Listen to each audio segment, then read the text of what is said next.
Hello everybody, and once again welcome back to How Logical YouTube channel. Today in this video I'm going to show you how you can get a Shazam app, so make sure you follow my step till the end.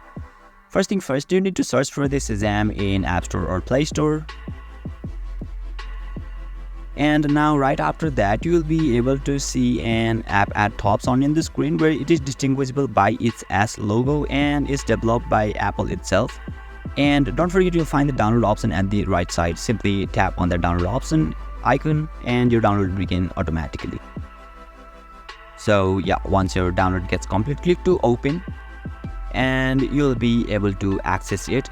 And yeah, this is how you can get Shazam app in your smartphone. And if you still encounter any issue during this process, feel free to leave a comment and I'll be happy to assist you. If you found this video helpful, please give it a thumbs up, and if you are new to this channel, make sure to hit the subscribe button and set the bell icon to on so that you can stay updated with our latest content. Thank you for watching and I'll see you next time.